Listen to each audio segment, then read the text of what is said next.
오늘의 사연 지금 바로 시작해 볼게요. 안녕하세요. 20대 후반 남자입니다. 원룸 아래층에 사는 그녀와의 이야기를 사연으로 한번 보내봅니다. 대학교를 졸업하고 본가에 내려와 몇 달을 놀다가 원하는 기업에는 취직도 안 되고 시간만 낭비하는 것 같아 여기저기 이력서를 써보다가 서울에 있는 한 외국계 기업에 우연찮게 취직이 되었습니다. 외국계 기업이라고 저는 주변에서 야근도 없고 자유로운 회사 분위기가 장점이라는 말을 들었는데 제가 입사한 회사는 꼭 그렇지만도 않더라고요. 업무 자체는 어려운 게 없는데 너무 급작스럽게 생기는 일이 많아 야근이 굉장히 많은 편이었지요. 인수인계 해주던 옆자리 사수의 말로는 이 업종이 수요는 많기 때문에 잘 배워두면 관련 업계로 이직할 때 메리트가 있다는 설득에 힘든 걸 참아보기로 했습니다. 그래도 부푼 꿈을 안고 상경했는데 사나이가 칼을 뽑았으니 무라도 썰어보겠다는 마음가짐으로 버티고 버텼죠. 물론 아직도 버티고 있습니다. 생각보다 이직의 기회는 쉽게 오질 않았네요. 아무튼 저는 회사에서 조금 거리가 먼 원룸촌에 살았습니다. 부모님이 취직 선물이라고 차를 한 대 사주셨기 때문에 집세가 조금이라도 싼 곳에서 살며 악착같이 돈을 모으기로 한 결정이었어요. 대학생보다는 직장인이 많은 원룸촌이었는데 단 하나 불편한 점이 있었습니다. 그것은 주차 문제였지요. 원룸촌이라 주차 공간이 되게 협소한데 건물 옆으로 차를 2대 정도 나란히 댈 수 있는 공간이 있었습니다. 집주인 아저씨와 쇼부를 쳐서 한 달에 5만 원을 더 내고 그 2자리 제가 다 쓰기로 합의를 봤습니다. 2자리를 다 쓰게 된 이유는 차를 일렬로 주차를 해야 했는데 회사 특성상 야근도 많지만 새벽에 출근하는 경우가 있는데 차를 안쪽에 주차시키면 제 차가 못 빠져나올 수도 있기 때문이었어요. 그렇게 몇 달을 아무 소동 없이 잘 지내고 있는데 어느 날 퇴근하고 오니 제 자리 안쪽에 하얀색 승용차가 주차되어 있었습니다. 집주인 아저씨 아들내미가 놀러 왔나 싶어서 그러려니 하고 앞쪽에다가 주차를 하고 야근으로 지친 몸을 늦잠을 자면서 풀고 있었죠. 한참 꿀맛 같은 늦잠을 즐기고 있는데 모르는 번호로 전화가 한 통 오더라고요. 전화를 받았더니 여자 목소리가 들려왔습니다. 이 이야기의 주인공 그녀였어요. 차를 빼야 되는데 제 차가 막고 있어서 못 나간다고 하더라고요. 잠을 방해받은 데다가 제 전용 주차장에 차를 대놓고선 차를 빼달라는 그녀의 요구에 굉장히 기분이 안 좋더라고요. 내 자리에 대놓고 무슨 소리냐고 한마디 하려고 내려갔는데 제 차 앞에 서서 어쩔 줄 몰라 하는 그녀를 보니 화난 게 마법같이 싹 사라지더라고요. 올린 머리에 정장이 엄청 잘 어울리는 아름다운 분이었습니다. 그녀를 보자마자 차를 이렇게 대서 죄송하다고 제가 먼저 사과하고는 차를 빼줬어요. 그렇게 그녀가 떠난 자리를 멍하니 바라보다가 그래도 이 주차장은 내 자리인데 어떻게 된 일이냐고 집주인 아저씨한테 전화해서 따져 물었습니다. 집주인 아저씨가 난감한 듯이 대답을 하면서 한 번만 사정을 봐달라고 하더라고요. 주차장이 없으면 이사를 안 오겠다는 그녀의 요구에 급한 대로 제 자리를 내어준 거라고 설명하는데 어이가 없어서 계속 따졌더니 아저씨가 쿨하게 그동안 주차비 명목으로 들였던 돈을 일부 저에게 돌려주시고 주차 비용은 앞으로 반만 받겠다고 하는 말에 그러기로 했습니다. 그녀와 집주인 아저씨도 어느 정도 이야기가 끝난 것 같더라고요. 아무튼 그 자리는 제가 먼저 사용하던 자리였기에 그녀도 아저씨 말에 수긍하고 그렇게 같이 공유하게 되었습니다. 문제는 제가 외국에 있는 본사로 3주간 출장을 발령받게 된 그날로 시작됩니다.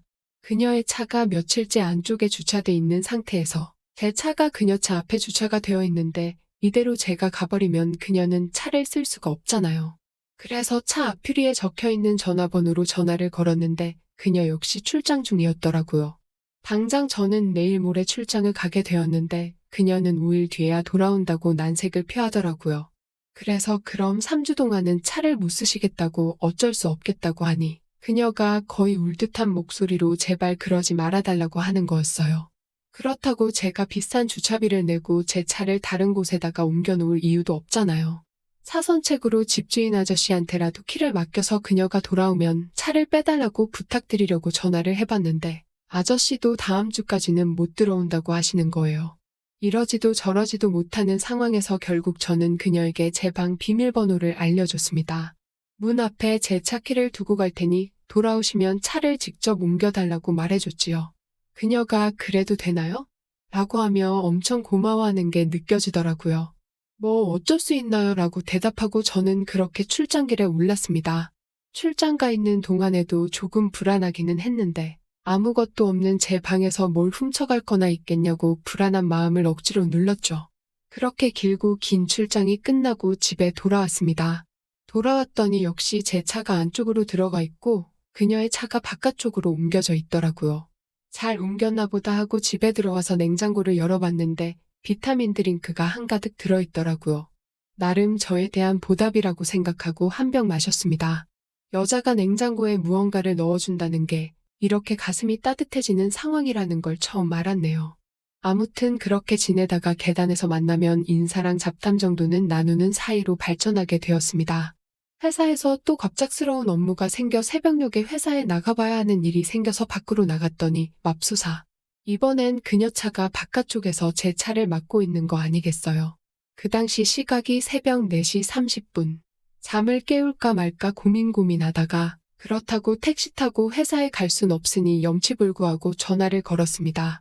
처음에는 소리샘으로 연결되다가 계속해서 거니 잠이 덜 깬 목소리로 전화를 받더라고요. 사정이 이러이러하니 차를 빼달라고 곧바로 말을 했는데 자기가 지금 화장도 못하고 엉망이라고 난감해하면서 안 된다는 듯이 이야기하더라고요. 아니, 이 사람이 지금 내가 차를 써야 한다는데 답답한 소리를 하고 있다고 말을 하려다가 그래도 여자가 그렇게 부끄러워하니 정중하게 안 보고 있을 테니까 잠깐 차만 빼놔달라고 부탁했죠. 그녀가 생각을 하는 듯 아무 말도 않고 있다가 저보고 자기 방 앞까지만 와달라고 하더라고요. 급해 죽겠는데 이 사람이 장난하나 싶어서 후다닥 뛰어 올라갔습니다. 문이 살짝 열리더니 문틈으로 가늘고 긴 새하얀 손이 쑥 나오더라고요. 그녀의 손에 들려있는 건 그녀의 차 키였고요. 저보고 차를 빼놔달라고 부탁하더라고요.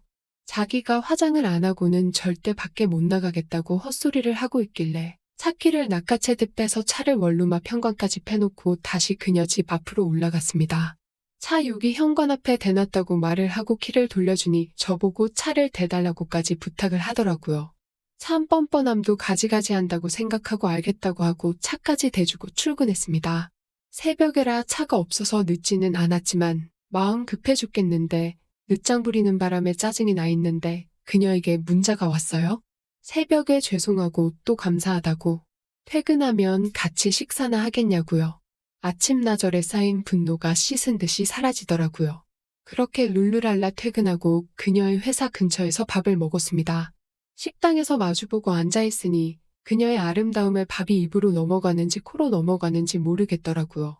아무튼 그때 이런저런 이야기를 나누고 그녀도 지방에서 올라왔는데 저랑 같은 이유로 원룸 생활을 하고 있다는 말을 듣고 동지를 만난 것 같아 의기투합했습니다. 그날 이후로 우리는 인사 정도만 주고받던 사이에서 가끔씩 연락을 주고받는 사이가 되었죠. 주차장 때문에 알게 된 인연이지만 정말 예쁜 그녀였기에 가끔 그녀와 저녁을 함께 먹는 건 외롭던 저에게는 참 즐거운 일이었습니다.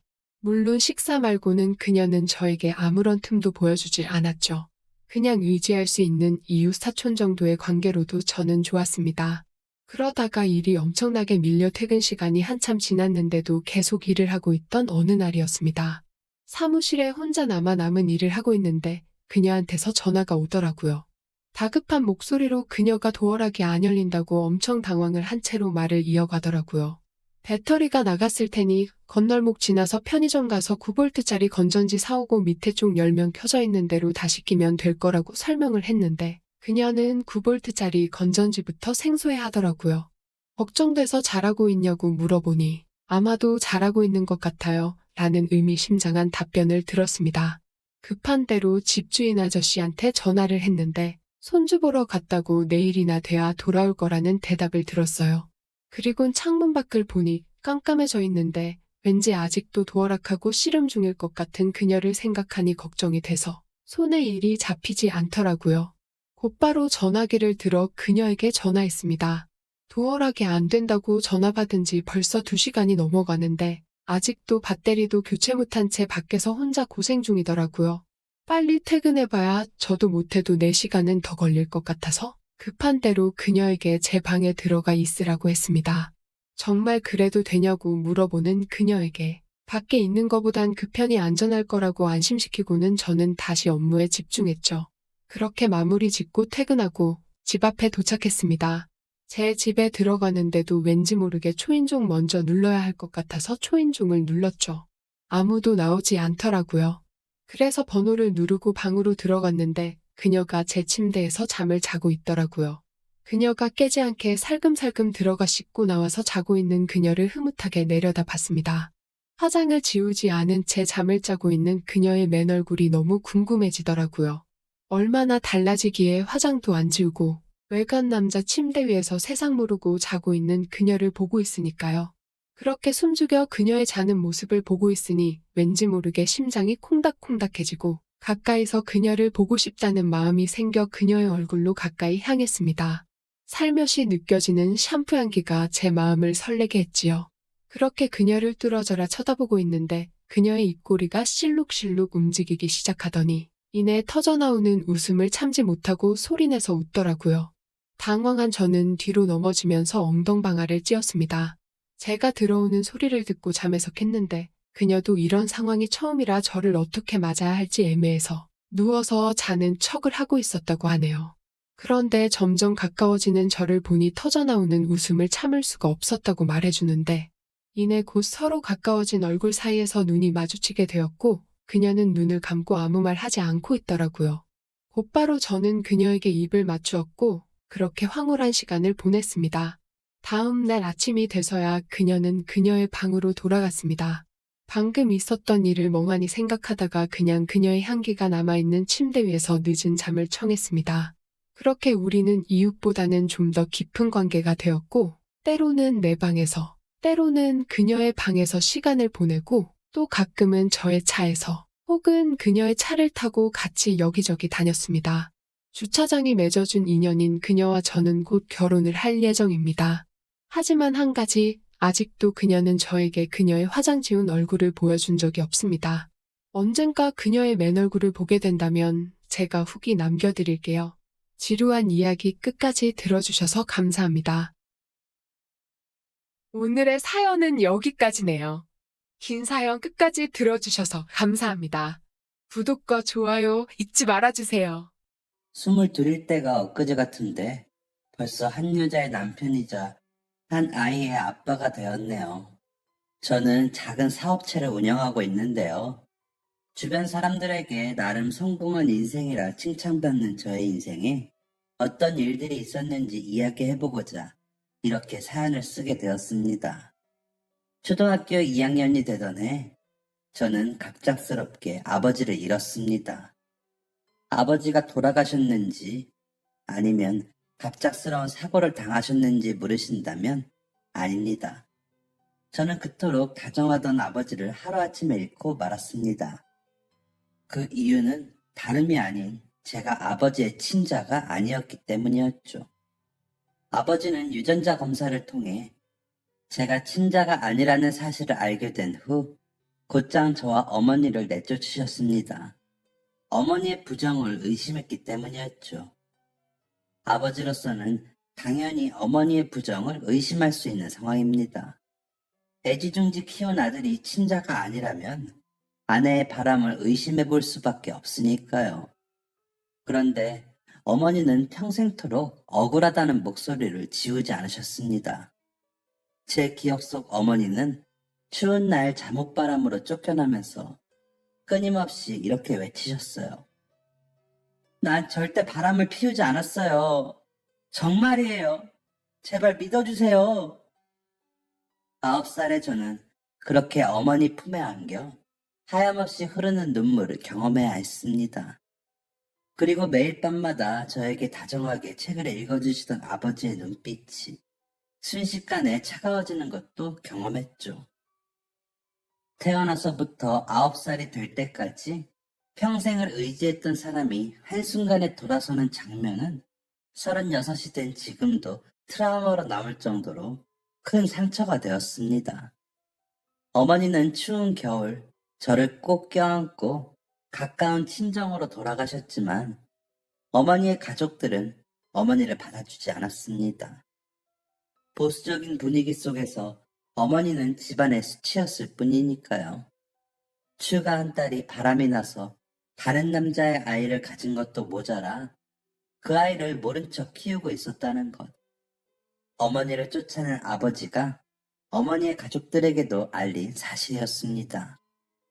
결국 남편에게도 가족에게도 버림받은 어머니는 찬바람이 쌩쌩 불던 날 공중 화장실에서 저를 품에 안고 잠에 드셨죠. 어머니는 그날 이후 어떤 일도 가리지 않고 닥치는 대로 하셨습니다.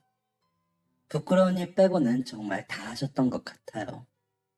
생활이 힘들 때면 구걸이라고 생각이 들 정도로 비굴한 모습을 보이기도 하셨고, 천사 같던 모습은 온데간데 없고 욕지거리를 내뱉으며 동네 아주머니들과 싸우기도 하셨습니다. 하지만 그럼에도 불구하고 어머니는 제게 엄청난 사랑을 부어주셨어요. 그리고 아버지의 공백이 느껴지지 않을 정도의 사랑을 보여주셨죠. 한 아이의 아빠가 된 이 시점에서 보니 어머니가 얼마나 노력하셨을지를 실감하게 되네요. 어머니는 입버릇처럼 저에게 말씀하셨습니다. 엄마는 단 한 번도 너에게 부끄러운 짓을 한 적이 없어. 너는 떳떳하게 태어난 아이야. 아마도 어머니는 제가 저 스스로를 불륜의 결과로 태어난 아이로 여길까봐 걱정하셨던 것 같습니다. 제가 어느 정도 나이가 찬 이후 어머니는 자신이 왜 이런 누명을 쓰고 집에서 쫓겨나야 하는지를 조금씩 알려주기 시작하셨어요. 검사가 잘못됐거나 평소에 나를 못마땅하게 여긴 내 아버지 여동생이 수작을 부린 게 분명하다는 게 최종적인 어머니의 생각이셨죠.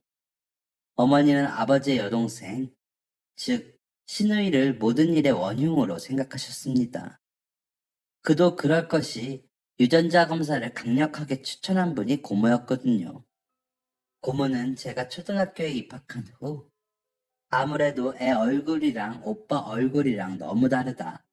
오빠 출장 길게 다녀온 동안 새언니가 밖으로 나돌았던 거 아니냐 라는 말을 입에 달고 살았다고 합니다. 처음 고모의 이런 이야기를 들은 아버지는 말도 안 되는 말을 한다며 고모의 말을 헛소리 취급했지만 사람 마음이라는 게 그렇더군요. 아무리 터무니없는 말이라도 수없이 들으면 마음이 동하기 마련이죠. 결국 아버지는 어머니 몰래 유전자 검사를 실시하셨고 저와의 친자 불일치 결과를 통보받으셨습니다. 어머니는 결과지를 들고 길길이 날뛰는 아버지에게 절대 아니다 라며 항변하셨지만 이미 어머니에 대한 배신감으로 속이 뒤집힌 아버지에게 그 소리는 들리지 않았다고 해요. 그런데 당시 상황을 회상하시던 어머니는 분노하는 아버지 곁에서 미소 짓던 고모의 모습에 더욱 화가 났다고 합니다. 게다가 아버지가 어머니를 내쫓고 이혼하자마자 고모는 아버지에게 자신의 친구를 소개하고 결혼까지 진행시켰다고 하죠. 이 모습을 본 어머니는 고모가 어떤 수작을 부려서 상황이 이 지경이 됐다는 생각을 안 할 수가 없었다고 합니다. 당시 고모의 신우짓은 동네 사람들도 혀를 내두를 정도로 엄청났다고 하니 어머니가 왜 고모를 강하게 의심하는지 이해되는 부분이죠. 그런데 충격적인 이야기는 여기서 끝이 아니었습니다. 제가 성인이 된 이후 어머니는 당시를 회상하며 어머니가 겪었던 심적인 고통을 털어놓으셨어요. 네 아버지가 세상가 간다는 이야기 들었을 때 솔직히 결혼식장을 난장판으로 만들 생각이었어. 내가 겪은 일들을 모조리 얘기하고 억울함을 밝힐 참이었지. 그런데 네 아버지는 그 유전자 검사 때문에 나와 너를 버린 게 아니었다. 저는 어머니의 말을 이해할 수 없었습니다. 어머니는 저를 한번 살펴보시더니 스물스물 지으시고 다시 말을 이어가셨어요. 네 아버지는 유전자 검사를 하기 전에 이미 동생이 소개해준 여자를 만나고 있었어. 맞습니다. 아버지는 고모가 소개해준 여자를 이미 만나고 있었던 것이죠. 네, 명백한 바람이었습니다. 유전자 검사 결과는 그저 명분이었을 뿐, 아버지는 유전자 검사 결과로 친자가 나왔어도 어머니를 버렸을 것입니다. 과연 그 인간이 검사 결과를 받고 충격을 받았을까? 아니었을걸. 어차피 이혼할 거였는데 잘 됐다 싶었겠지. 그런 사람한테 백날 억울하다고 소리쳐봤자 들리지 않았을 거다. 그래서 네 아버지 결혼식장 앞에서 발길을 돌렸어. 말을 마친 어머니의 눈빛을 지켜보자니 억울한 마음을 안고 버텨야 했던 어머니의 지난 세월이 제 눈앞을 스쳐 지나가는 듯 했습니다. 그리고 뒤이어 보인 어머니의 손끝은 오랜 고생으로 해져 있었고, 오랫동안 관리받지 못한 손톱은 이리 빠지고 저리 빠져 못난 모습으로 흉져 있었어요. 파릇파릇하기만 했던 어머니의 얼굴엔 어느새 깊은 주름들이 자리 잡혀 있었고, 어머니는 또래 친구들의 어머니보다 10년은 늙어 보였습니다. 저는 그런 어머니의 모습을 보면서 다짐했습니다. 꼭 성공해서 잃어버린 어머니의 청춘을 되찾아 드리겠다고 말이죠. 꼭 어머니의 행복을 되찾아 드리겠다고 말이죠. 하지만 정말 안타깝게도 어머니를 호강시켜 드리겠다는 제 다짐은 쉽게 깨져버리고 말았습니다. 저는 공부머리가 영 없었기 때문에 대학을 가지 않고 성인이 되자마자 사회생활에 뛰어들었어요. 제 꿈은 단 하나였습니다. 내 돈으로 가게 차려서 사장 소리 듣기. 젊은 나이였기 때문에 가능했던 치기 어린 다짐이었죠. 저는 이 꿈 하나만을 바라보며 수년 동안 사업 초기 자본을 모았습니다. 하루에 3-4개의 일을 하기도 했고, 노가다 현장에서 제대로 된 급여도 받지 못한 채 일하기도 했죠. 그저 오래 많이 일하는 게 최선이라고 생각했던 20살의 저는 23살이 될 때까지 친구 한 명 만나지 못한 채 돈을 모았습니다. 어머니는 매일 새벽같이 나가 자정이 다 되어서야 들어오는 저를 보며 매우 걱정하셨지만, 가진 거라곤 체력뿐이었던 저에게 어머니의 걱정은 크게 와닿는 것이 아니었어요. 어머니의 걱정을 한 몸에 받으며 친구 관계까지 포기했던 저는 결국 24살이 되던 해 목표했던 사업 초기 자본을 모으게 되었습니다. 그리고 곧장 어떤 일을 해야 할지 주변을 물색하게 되었어요. 그리고 한 사람을 만나게 되었죠. 그 사람은 저에게 술 장사가 제일 남는 장사라며 자신의 가게 하나를 내어줄 테니 초기 권리금만 내고 가게를 운영하라고 말했습니다. 게다가 가게에서 나오는 순이익은 7대3으로 나누자며 저를 설득하기 시작했어요. 물론 제가 7이었죠. 무엇보다 그 사람이 보여준 가게의 장부도 썩 믿음직해 보였습니다. 하지만 너무 좋은 조건의 가게를 맡긴다는 말에 선택을 주저하니 그 사람은 저를 데리고 자신의 가게를 보여주기까지 했어요. 가게 내부는 정말 휘황찬란했습니다. 가게 안을 채운 샹들리에부터 딱 봐도 비싸 보이는 소파까지. 한 반년 정도는 내 가게에서 일하면서 일 배우고 이후에 가게 맡아서 봐주면 될 것 같아. 솔직히 이 정도 되는 규모의 가게를 권리금만 받고 넘기는 거 진짜 믿지는 장사인 거 알지? 그리고 그냥 내가 가게 전부 운영해도 되는데 굳이 맡기려고 하는 거야. 현수가 내 동생 같아서 혹할 수밖에 없었습니다. 당시엔 어서 빨리 내 가게를 가지고 싶다는 생각에 이성적인 판단이 제대로 이루어지지 않았거든요. 게다가 제가 가지고 있는 돈으로 그 정도 규모의 가게는 엄두도 내지 못했기 때문에 욕심이 났던 것도 사실입니다. 결국 저는 권리금을 넘긴 채 6개월 동안 매장 관리 노하우를 배우기로 약속했어요.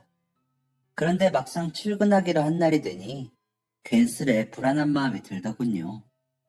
그렇게 불안한 마음을 안고 가게에 도착한 저는 그만 가게 앞에 털썩 주저앉고 말았습니다. 그 이유는 가게가 있어야 할 자리에 가게가 없었기 때문이었죠. 더 정확히 말하자면 내부가 모두 철거된 빈 공간만이 존재했습니다. 이후엔 상황이 급박하게 돌아갔어요. 저와 비슷한 상황인 듯한 여러 사람들이 가게 앞에서 욕지거리를 내뱉으며 어딘가로 전화하기 시작했죠. 제가 사기를 당한 것이라는 사실을 알게 되는 데는 오랜 시간이 걸리지 않았습니다. 저는 그날로 세상을 살길 포기했어요. 인생의 전부인 양 모아둔 돈을 그렇게 한 번에 잃었으니 그만큼의 상실감을 겪는 것도 어찌 보면 당연한 일이었죠. 그런데 막상 죽으려고 보니 죽는 것에도 큰 용기가 필요하더군요. 그때 제가 선택한 것은 바로 입대였습니다. 저는 입대 날까지 입대 사실을 어머니에게 알리지 않았어요. 입대 날 짧은 편지를 쓰고 집을 나온 게 전부였죠. 저는 훈련소를 마친 이후에도 어머니를 보지 않았습니다. 휴가를 나와도 부대 근처를 떠돌다 복귀하곤 했어요. 그렇다 보니 당연히 어머니의 면회도 차단했습니다. 거의 매일 써서 보내시는 듯한 어머니의 편지도 뜯어보지 않았죠. 어린 마음에 사기를 당한 분노와 창피함을 어머니께 화풀이한 것 같아요. 면목도 없었고요.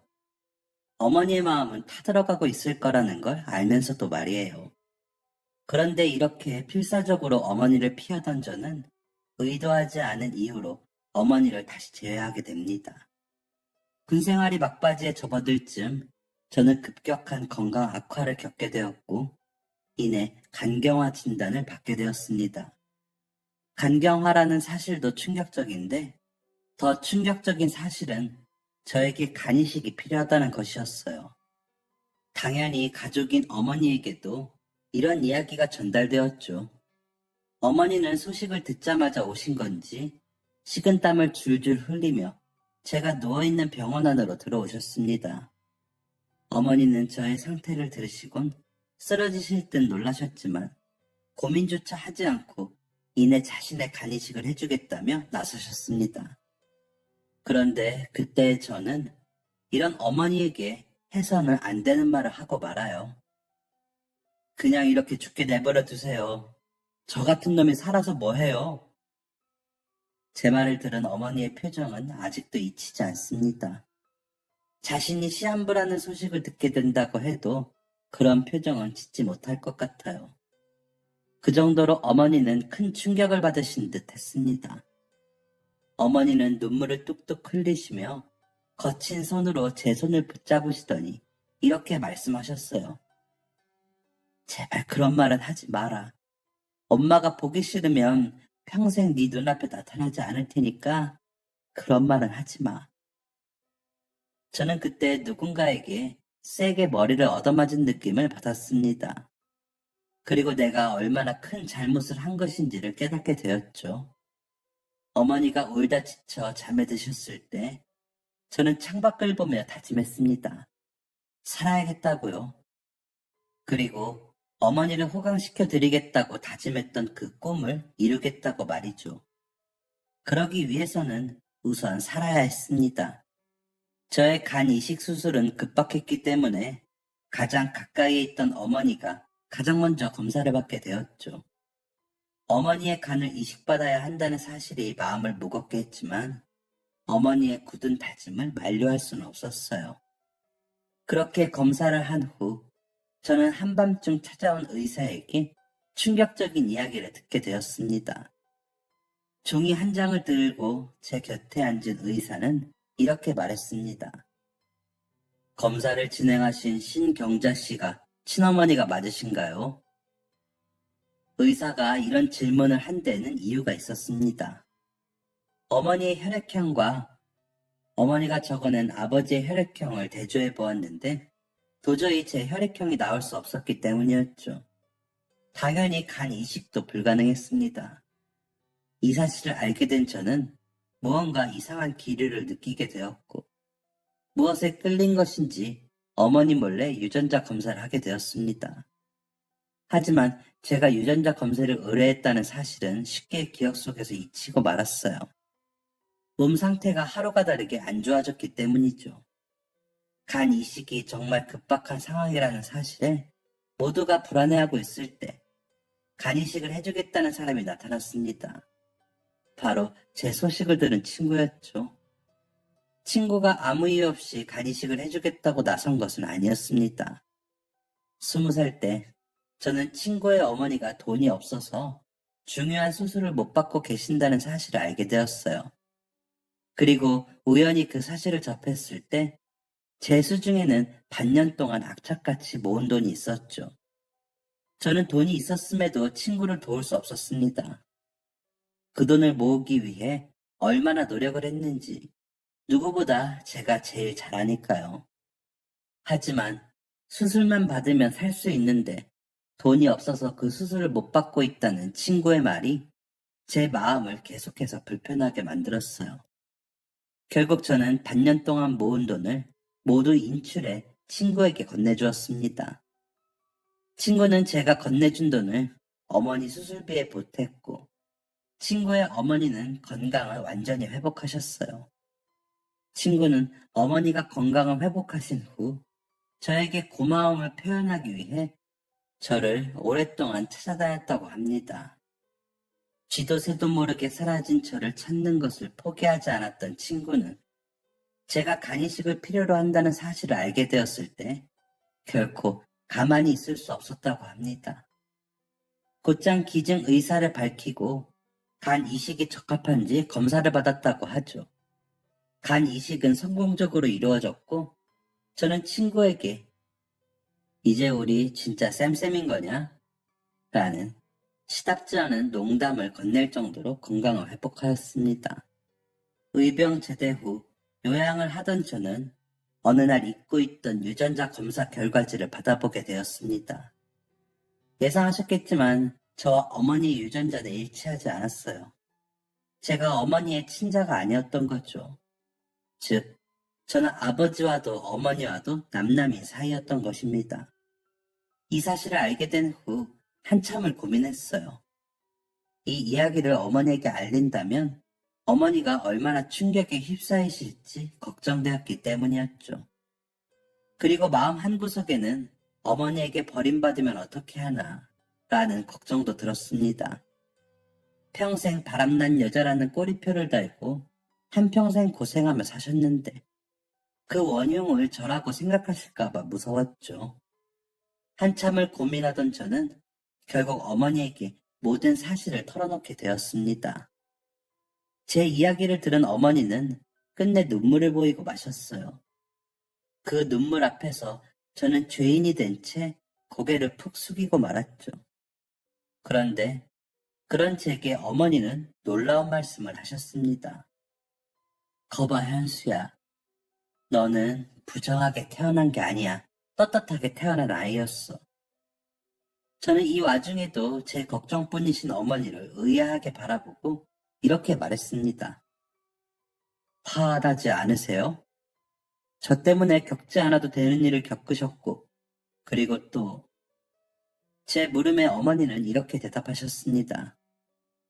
너를 이만큼 키울 때까지 힘든 일이 없었던 건 아니야. 하지만 그런 힘든 일은 모두 잊을 정도로 너를 키우는 동안 행복했어. 일이 어떻게 된 것인지는 모르겠지만 피가 섞이지 않았더라도 너는 내 자식이고 내 아들이야. 어머니의 대답은 그동안 제가 느꼈던 불안감을 눈 녹듯이 사라지게 만들었습니다. 불안감이 사라지니 이성적인 판단이 가능하게 되었죠. 저는 곧장 유전자가 일치하지 않는 이유를 찾아 나섰습니다. 그리고 어머니의 친자식과 제가 병원에서 뒤바뀌었다는 사실을 알게 되는 데는 그리 오랜 시간이 걸리지 않았습니다. 저는 이 놀라운 사실을 어머니에게 알렸고 저와 뒤바뀐 그 아이를 찾겠다고 말씀드렸습니다. 하지만 어머니는 단호하게 거부하셨어요. 내 자식은 너야. 친자를 찾는다고 하더라도 그 아이가 내 자식이 될 순 없어. 저는 어머니를 설득했지만 어머니는 여전히 완강하셨습니다. 친자식을 만나게 되면 제가 동떨어진 느낌을 받으리란 걱정 때문이었죠. 결국 저와 어머니는 이 모든 사실을 마음속에 묻기로 결정하게 되었습니다.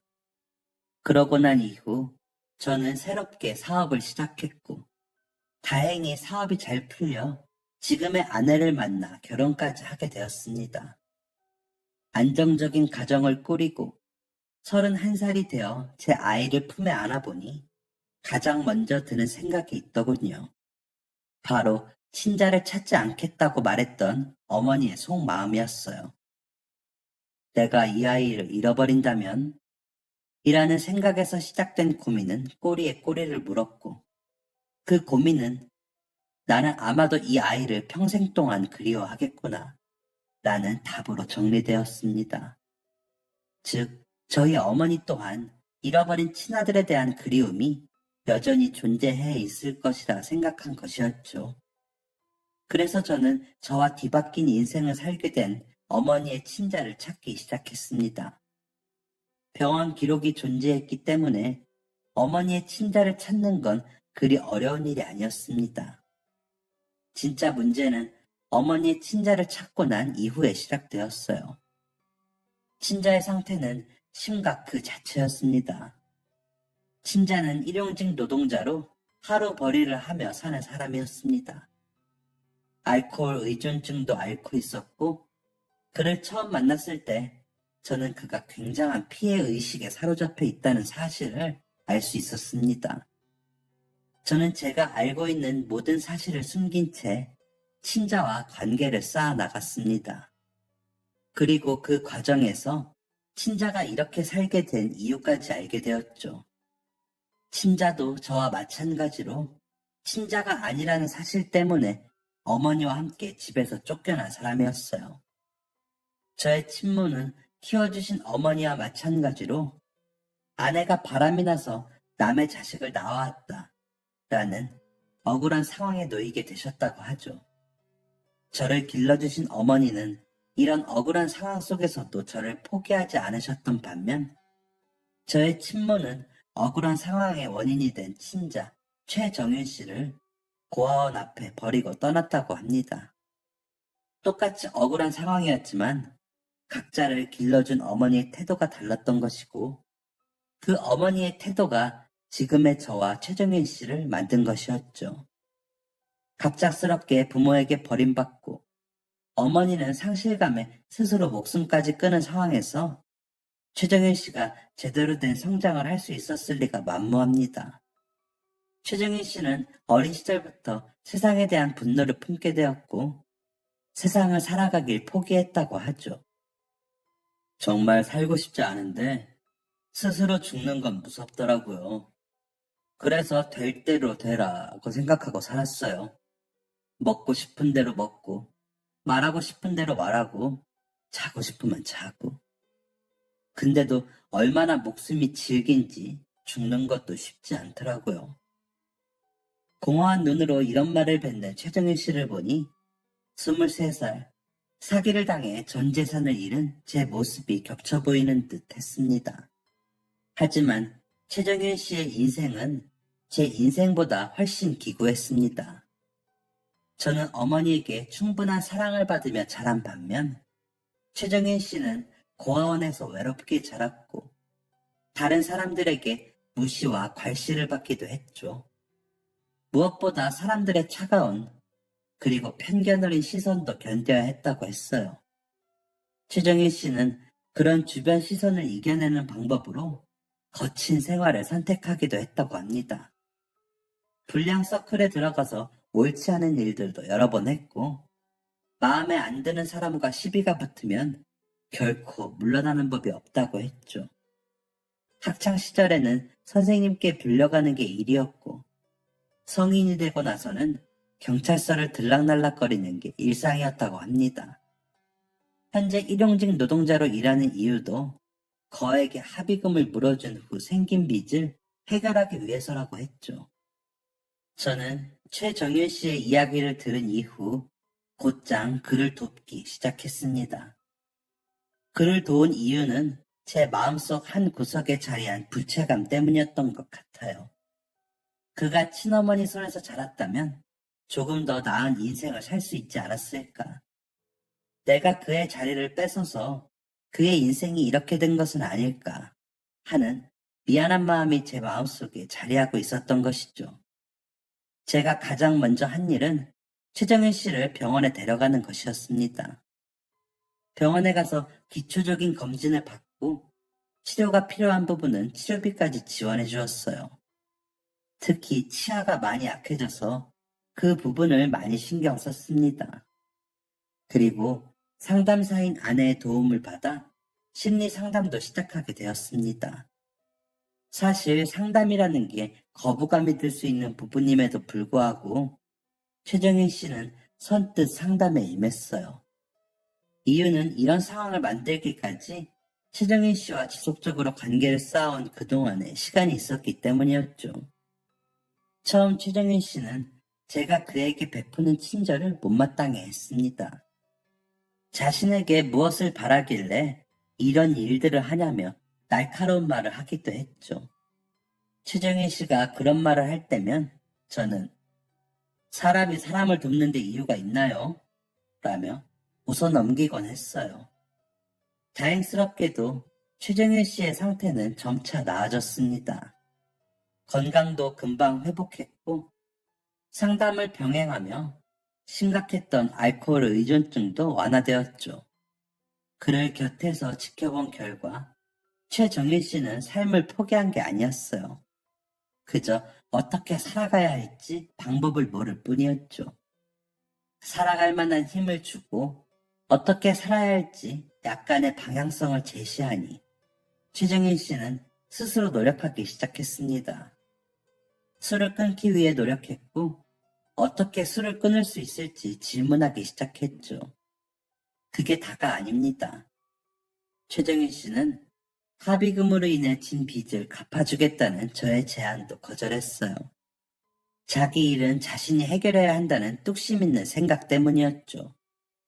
이만큼 도움을 받았는데 더한 도움을 바라는 건 아닌 것 같아요. 제가 해결할 수 있도록 해주세요. 저는 최정일 씨의 주변 환경에 아주 약간 개입했을 뿐, 그 이상의 도움을 준다던가 직접적인 도움을 주지 않았습니다.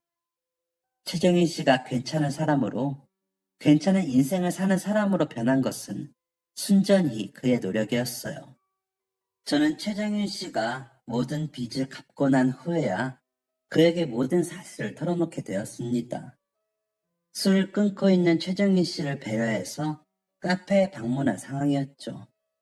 최정일 씨는 제가 할 말이 있다는 사실을 알고 있는 듯 했어요. 그리고 그 말이 자신이 그동안 궁금해온 것과 연관되어 있다는 것까지 아는 것 같았죠. 저는 최정일 씨에게 왜 제가 그를 돕게 되었는지 그 사실을 말하게 되었습니다. 저한테 항상 물어보셨죠. 왜 도와주는 거냐고. 저는 한참 동안 하고 싶은 말을 속으로 삭히며 어떤 식으로 말을 시작해야 할지 고민하고 있었습니다. 최정일 씨는 그런 제 모습을 살피고 오히려 저를 안심시켜 주었습니다. 어떤 말을 해도 괜찮아요. 전부 이해할 수 있을 거라고는 장담하지 못하겠지만 이해하려고 노력해 보겠습니다. 저는 한숨을 푹 내쉬고 나서야 이야기를 꺼낼 수 있었습니다.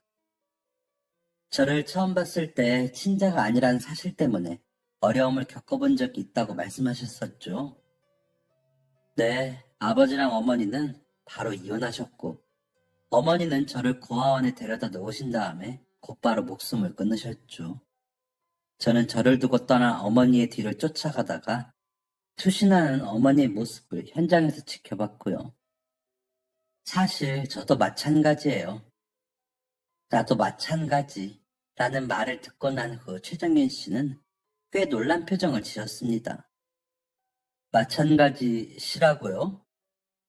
네, 저도 아버지의 친자가 아니라는 사실 때문에 아버지에게 버림받았고 집에서 쫓겨난 어머니와 함께 살았어요.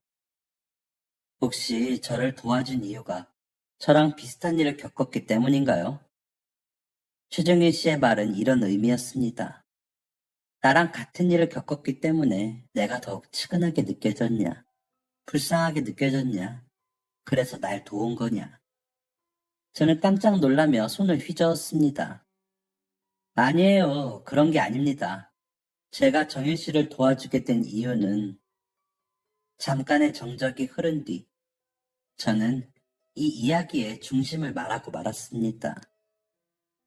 제가 정윤 씨를 만나러 오고 도와주기 시작한 이유는 정윤 씨가 친모로 알고 살았던 그분이 사실 저의 친모이고 저를 길러주신 분이 정윤 씨의 친어머니이기 때문입니다. 최정윤 씨는 제 이야기를 바로 이해하지 못했어요. 그러니까 그게 대체 무슨 정윤 씨, 저랑 정윤 씨 생일이 같다는 건 알고 계시죠? 네, 정말 신기한 우연이라고 생각했었죠. 저랑 정윤 씨는 생일만 같은 게 아니에요. 태어난 시각도 비슷하죠. 게다가 성별도 같고. 최정희 씨는 제 말을 어떻게든 이해해 보려고 노력하는 것처럼 보였습니다. 하지만 여전히 설명이 부족한 듯 아무 말 하지 못했죠. 정윤 씨와 저는 같은 병원에서 같은 날에 그것도 비슷한 시각에 태어났습니다. 그리고 병원 측의 실수로 아이가 뒤바뀌게 됐죠.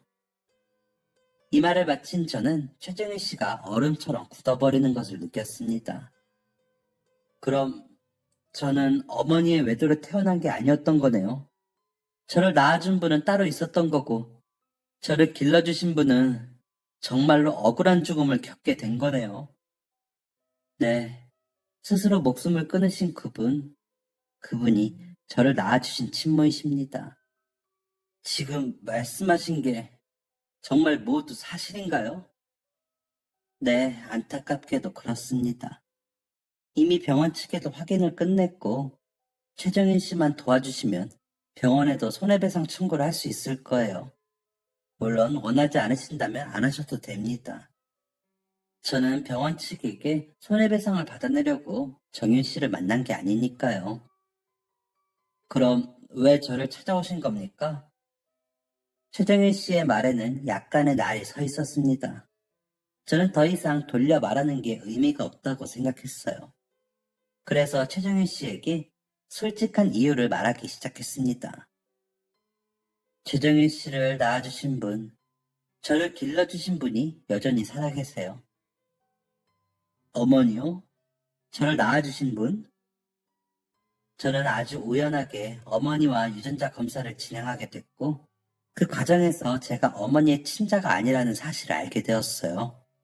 오랜 고민 끝에 어머니에게 이 사실을 알려드리게 되었고, 이 상황을 어떻게 하는 게 좋을지 어머니의 의견을 구했죠. 한 차례 숨을 돌리고 최정윤 씨를 보니 그는 매우 굳은 상태였습니다. 사실 어머니는 정윤 씨를 찾길 원하지 않으셨어요. 정윤 씨가 더 좋은 가정에서 잘 살고 있을 수도 있는데 괜히 그 앞에 나타나서 평화로운 가족을 해집을 생각이 없다고 말씀하셨죠. 저는 그래도 어머니를 설득했지만 어머니는 완강하셨어요. 그런데 제가 결혼을 하고 아이를 낳아보니 친자를 찾을 생각이 없다는 게 어머니의 본심이 아닐 수 있겠다는 생각이 들더라고요. 만약에 제가 제 아들을 잃어버린다면 저는 평생 그 아이를 가슴속에 묻고 살 것 같거든요. 둘째가 태어나고 셋째가 태어나도 말이죠. 그래서 어머니에겐 이야기하지 않고 정유 씨를 찾았습니다. 어머니 말씀대로 정유 씨가 좋은 가정에서 행복하게 살고 있는 것 같다면 모든 사실을 숨긴 채 살아가려고 했어요.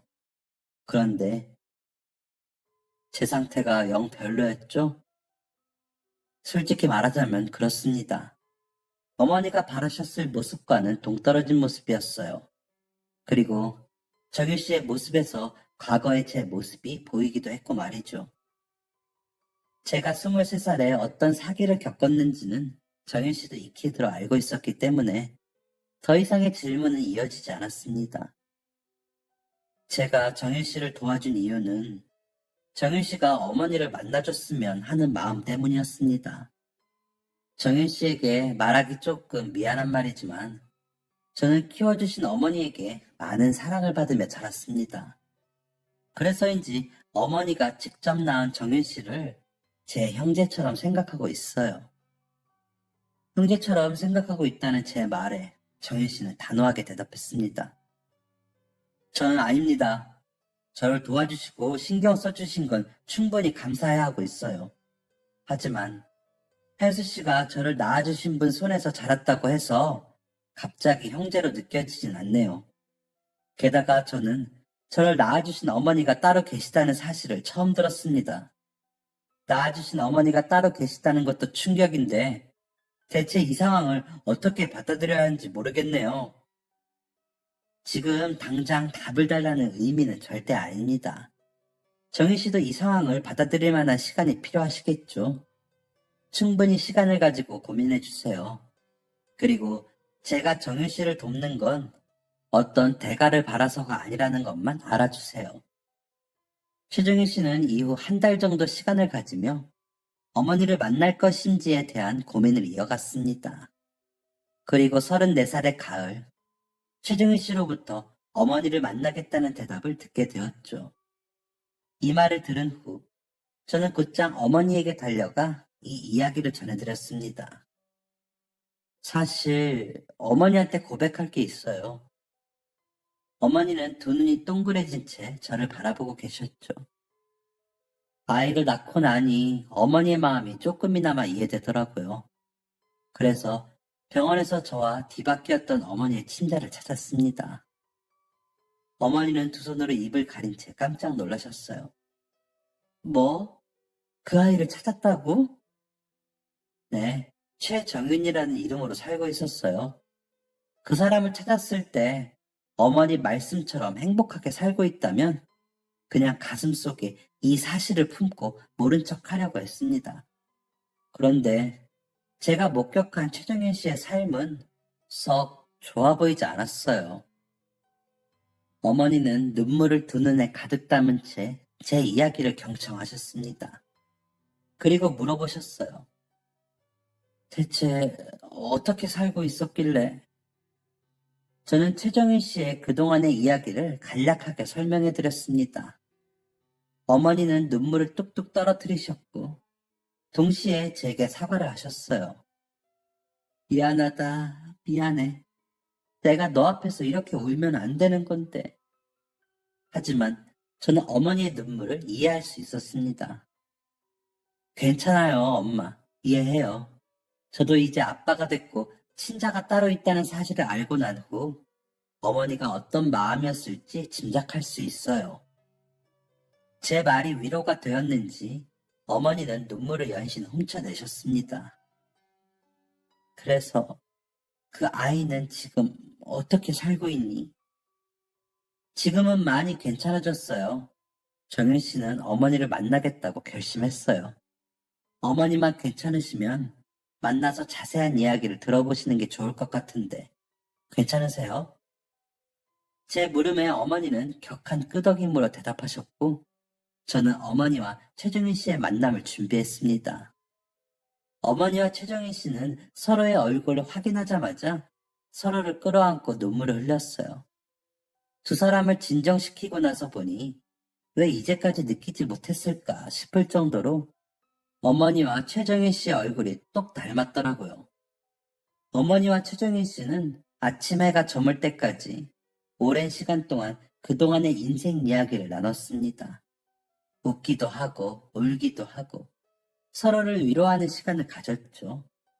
대화가 마무리될 즈음 어머니와 최정인 씨는 저를 바라보며 진심 어린 감사 인사를 전했습니다.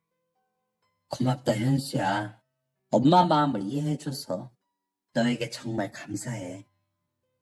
최정인 씨도 뒤이어 고마움을 표시했어요. 그러면서 이렇게 말했죠. 사실 현수 씨가 저를 찾아온 건 2년 전이에요.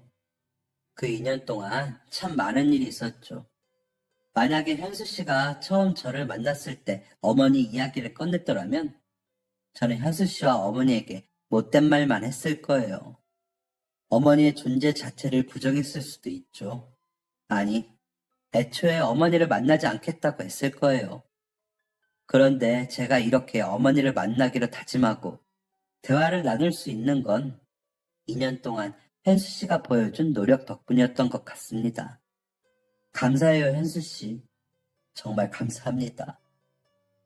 저는 최정현 씨의 말이 무엇을 의미하는지 바로 알 수 있었어요.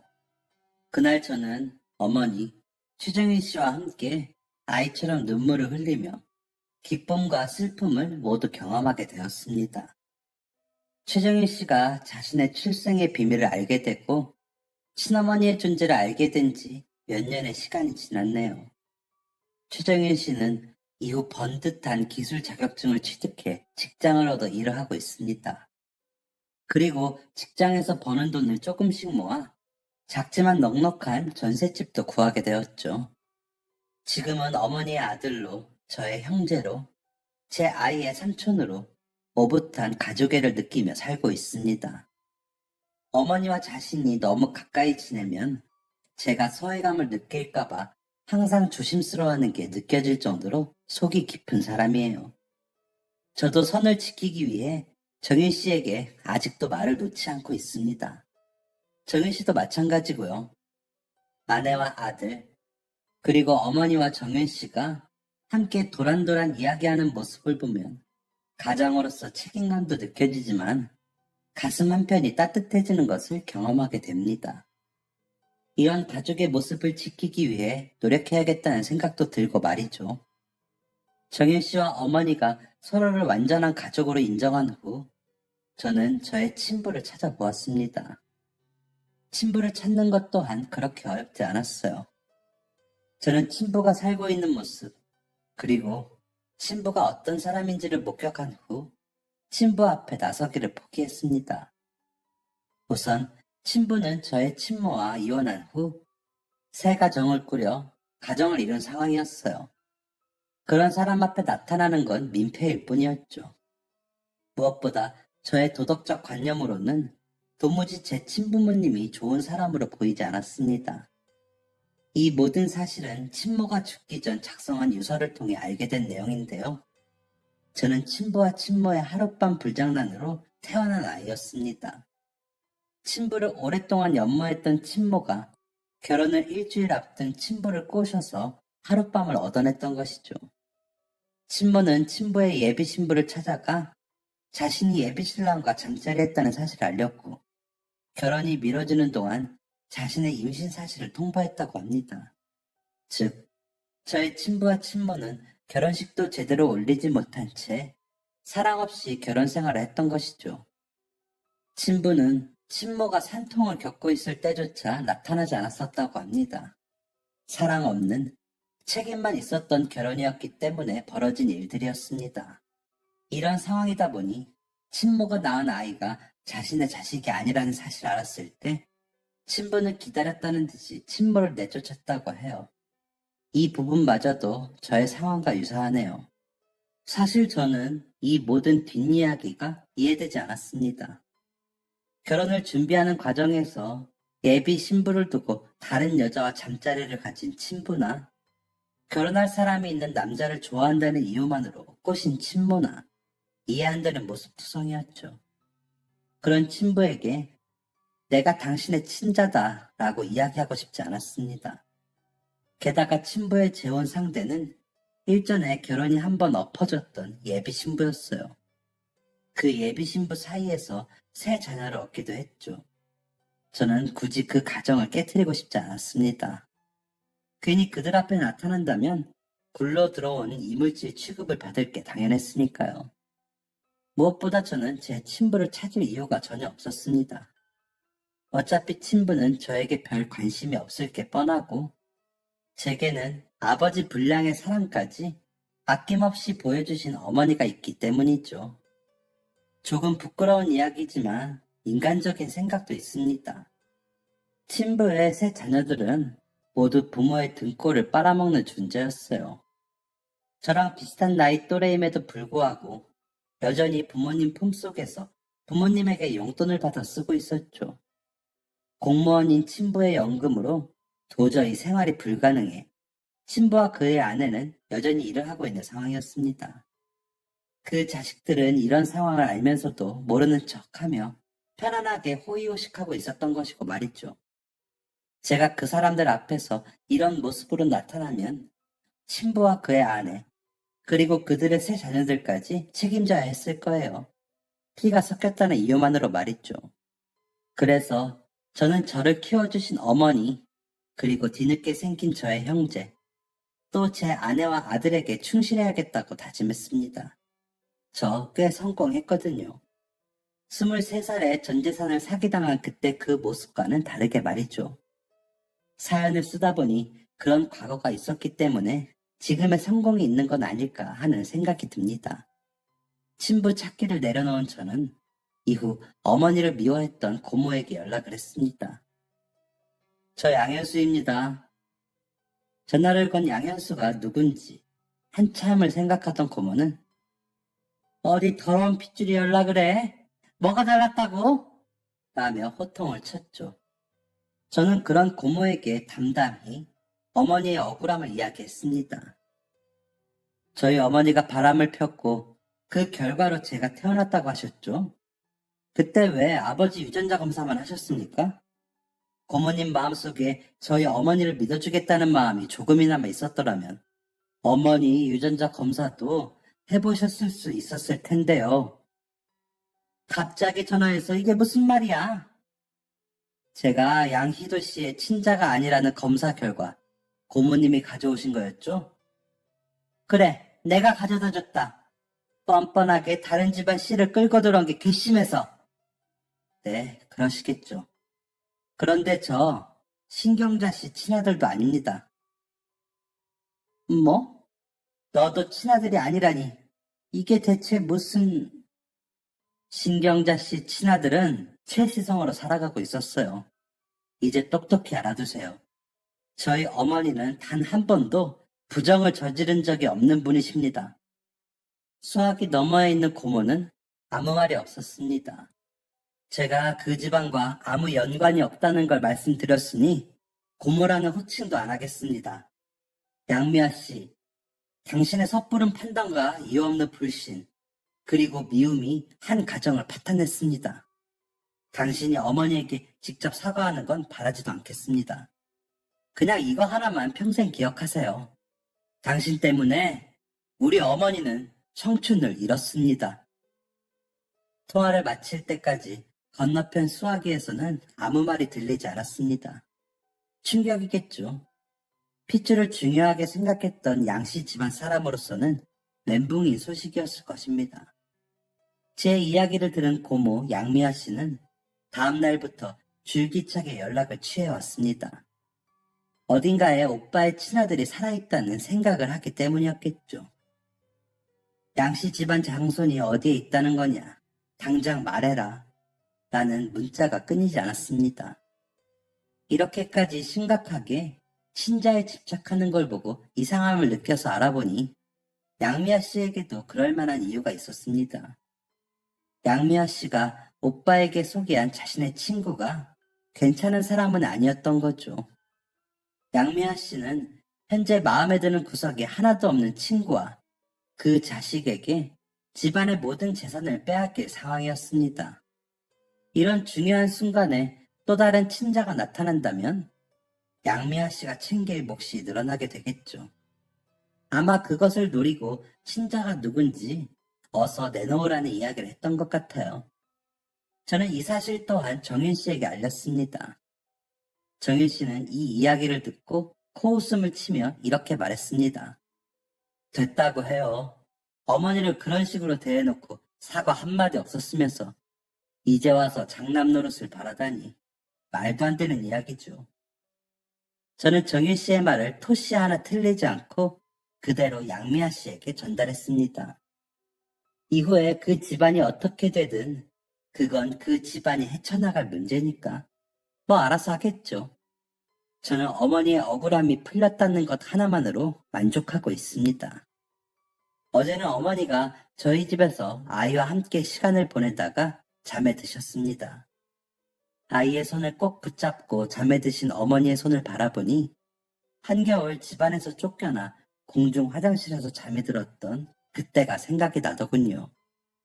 온몸을 벌벌 떨면서도 헬수는 추우면 안 돼 라며 자신의 얇은 외투마저 벗어 제게 걸쳐주시던 어머니의 그 손길. 그 손길 잊히지 않는 밤이었습니다.